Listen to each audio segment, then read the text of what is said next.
Assalamualaikum warahmatullahi wabarakatuh. Kembali lagi dengan saya Yulia Febrianita.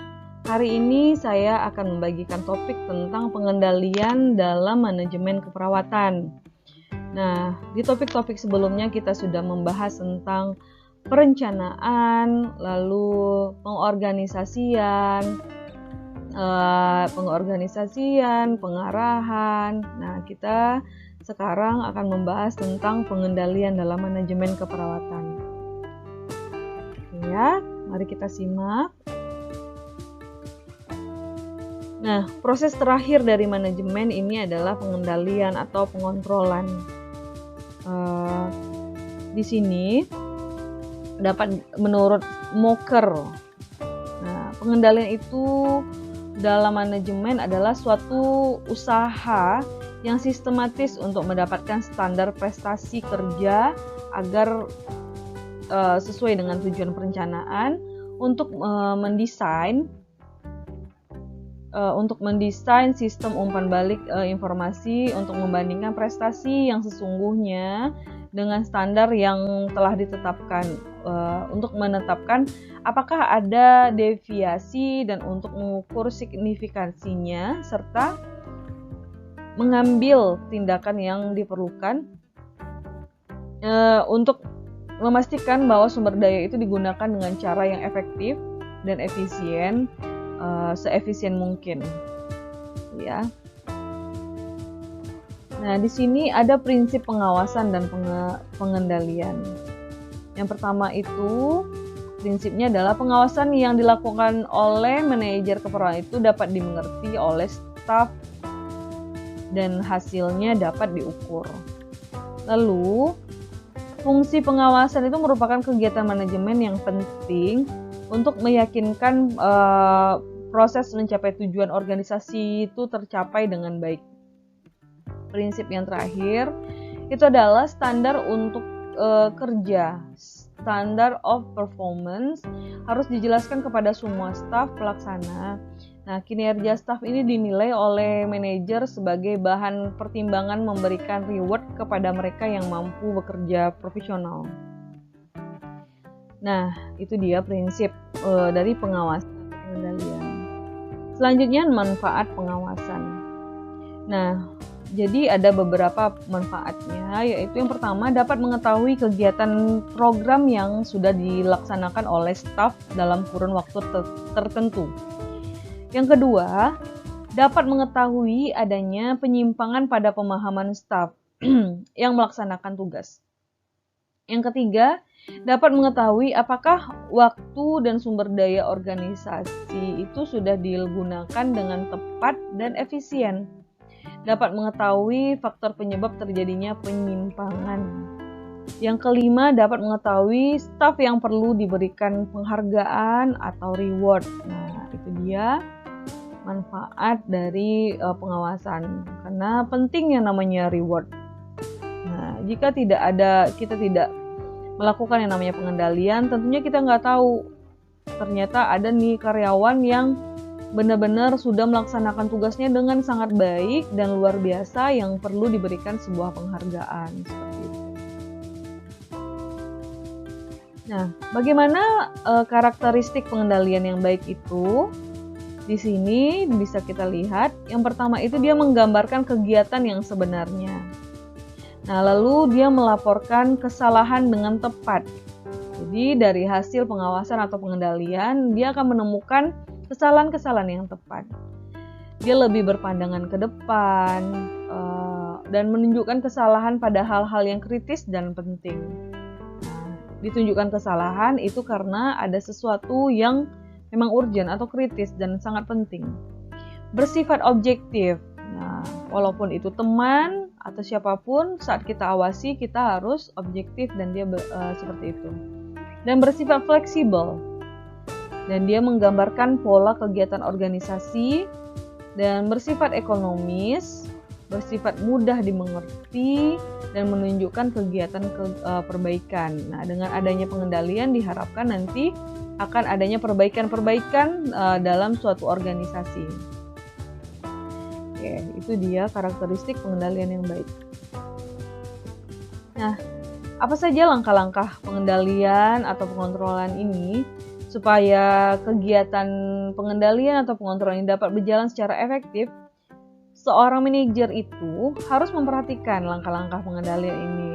Nah, di sini yang pertama itu menetapkan standar dan menetapkan metode mengukur prestasi kerja. Jadi, ditetapkan dulu standarnya, baru bisa kita nilai nanti prestasi kerja seorang karyawan. Nah, yang kedua, melakukan pengukuran prestasi kerja. Nah, yang ketiga itu menetapkan apakah prestasi kerja itu sesuai dengan standar atau tidak. Yang keempat, mengambil tindakan yang korektif. Oke, selanjutnya itu kita ada audit. Nah, di sini ada tiga kategori audit. Audit itu merupakan penilaian akhir atau penilaian atau evaluasi diri pekerjaan yang telah dilakukan dengan menggunakan instrumen yang sudah ditetapkan sebelumnya ya. Nah, yang sudah direncanakan. Nah, peralatan atau instrumen yang dipilih atau digunakan untuk mengumpulkan bukti-bukti saat kita mengaudit dan untuk mengevaluasi itu apakah standar yang telah ditetapkan telah dilaksanakan dengan baik atau belum. Nah, ini ada kategorinya, ada 3, yaitu audit struktur, proses, dan audit hasil. Audit struktur itu adalah audit yang berfokus pada sumber daya manusia, lingkungan perawatan termasuk fasilitas fisik, peralatan, organisasi, kebijakan prosedur, standar, SOP, dan reka medik. Nah, serta pelanggan. Nah, standar dan indikatornya diukur dengan menggunakan checklist, ya. Sedangkan audit proses ini merupakan pengukuran pelaksanaan keperawatan untuk menentukan apakah standar keperawatan itu telah tercapai. Nah, pemeriksaan ini dapat bersifat retrospektif, concurrent, atau peer review. Nah, retrospektif ini adalah audit dengan menelaah dokumen pelaksanaan ASCAP melalui pemeriksaan dokumentasi ASCAP-nya. Sedangkan concurrent ini adalah mengobservasi saat kegiatan keperawatan itu sedang berlangsung.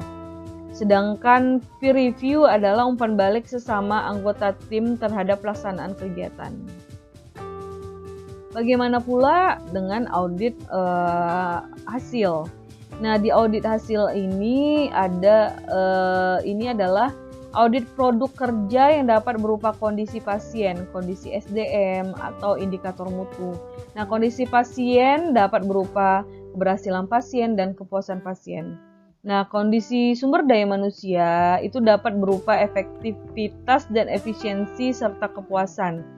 Jadi, untuk indikator mutunya dapat berupa adanya BOR, ALOS, TOI, angka infeksi nosokomial, dan angka dekubitus. Nah, pada ruang perawatan yang menerapkan model praktek keperawatan profesional MPKP, pengendalian itu dapat diukur dalam bentuk kegiatan pengukuran yang menggunakan indikator umum, yaitu indikator umum itu yang pertama kayak penghitungan lama hari rawat BOR. Nah, yang kedua penghitungan rata-rata dirawat ALOS. Yang ketiga, penghitungan lama tempat tidur itu tidak terisi TOI. Nanti kita bahas ya satu-satu. Nah, ini dia. Nah, di sini BOR bisa kita lihat itu merupakan persentase pemakaian tempat tidur pada satu satuan waktu tertentu. Nah, indikator ini memberikan gambaran tinggi, rendahnya tingkat pemanfaatan tempat tidur di rumah sakit. Nah, standar internasional BOR itu dianggap baik adalah 80-90%, sedangkan standar nasional itu 70-80%. Nah, bisa teman-teman lihat rumusnya di sini. Kalau ALOS itu adalah average length of stay. Ini adalah rata-rata lama rawat seorang pasien. Nah, indikator ini di samping memberikan gambaran tingkat efisiensi juga dapat memberikan gambaran mutu pelayanan. Apabila diterapkan pada diagnosa tertentu yang dijadikan tracer atau yang perlu pengamatan lebih lanjut, secara umum ALOS yang ideal itu antara 6 sampai 9 hari. Nah, ini rumusnya ya. Selanjutnya TOI itu tempat tidur yang tidak terisi, turnover interval. Nah, ini adalah rata-rata hari tempat tidur tidak ditempati dari saat diisi ke saat terisi berikutnya. Nah, indikator ini dapat memberikan gambaran tingkat efisiensi penggunaan tempat tidur. Idealnya tempat tidur kosong hanya dalam waktu 1-3 hari. Nah, ini rumusnya. Jadi ini akan lebih dapat dimengerti apabila kita langsung ada contoh kasus. Nah, berikutnya adalah indikator keselamatan mutu pelayanan. Dia ada 6. Di sini yang pertama keselamatan pasien atau patient safety. Teman-teman udah belajar ya tentang patient safety. Di sini pelayanan keperawatan itu dinilai bermutu jika pasien aman dari kejadian jatuh, ulcus decubitus, kesalahan pemberian obat, dan cedera akibat restrain. Lalu keterbatasan perawatan diri. Nah, kebersihan dan perawatan diri merupakan kebutuhan dasar manusia yang harus terpenuhi agar tidak timbul masalah lain sebagai akibat dari tidak terpenuhinya kebutuhan tersebut. Nah, misal penyakit kulit, rasa tidak nyaman, infeksi saluran kemih, dan lain-lain. Sedangkan kepuasan pasien itu adalah salah satu indikator penting dari pelayanan keperawatan yang bermutu. Nah, berikutnya adalah kecemasan. Cemas adalah perasaan yang was-was, khawatir, atau perasaan tidak nyaman yang terjadi karena adanya sesuatu yang dirasakan sebagai ancaman. Berikutnya kenyamanan. Nah, rasa nyaman, comfort, ini adalah bebas dari rasa nyeri, dan nyerinya itu bisa terkontrol. Terus pelayanan keperawatan dinilai bermutu jika pasien merasa nyaman dan bebas dari rasa nyeri dan menyakitkan. Nah, itu ya. Selanjutnya pengetahuan. Indikator mutunya adalah pengetahuan di mana salah satunya itu diimplementasikan dalam program discharge planning. Discharge planning itu adalah suatu proses yang dipakai sebagai pengambilan keputusan dalam hal memenuhi kebutuhan pasien dari suatu tempat perawatan ke tempat lainnya. Dalam perencanaan kepulangan, pasien dapat dipindahkan ke rumahnya sendiri atau keluarga, seperti itu. Itu di pengetahuan. Itu 6 indikator mutu pelayanan keperawatan. Nah, kondisi pasien di sini bisa kita lihat itu ada audit dokumentasi asuhan keperawatan, survei masalah baru, kepuasan pasien dan keluarga, penilaian kemampuan pasien dan keluarga. Itu adalah kondisi pasien. Nah, ini adalah survei masalah keperawatan itu. Bisa kita lihat ya, item-item dilihat itu adalah masalah keperawatan, jumlah, persentase, dan keterangan. Nah, di sini kita bahas lagi audit dokumentasi asuhan keperawatan. Ini adalah contoh dari instrumennya. Nah, teman-teman bisa lihat di sini ya. Instrumen di sini ada berbagai macam item yang dilihat, mencatat data yang dikaji, data dikelompokkan, dan ini disesuaikan dengan kode berkas rekam medik pasien. Nah, ini juga masih instrumennya. Oke. Nah, hasil evaluasi penerapan asuhan keperawatan itu bisa dilihat di seperti tabel ini. Ada aspek yang dinilai itu adalah aspek proses keperawatan. Nah, Untuk kondisi SDM itu adalah kepuasan tenaga kesehatan, perawat, dokter. Bagaimana penilaian kinerja perawat? Nah, itu adalah kondisi SDM. Bisa kita dengan berbagai macam instrumen-instrumen juga. Nah, itu dia materi kita hari ini, mudah-mudahan dapat dipahami, dan jika ada yang kurang dipahami dapat ditanyakan di kolom komentar. Sekian dari saya. Assalamualaikum warahmatullahi wabarakatuh.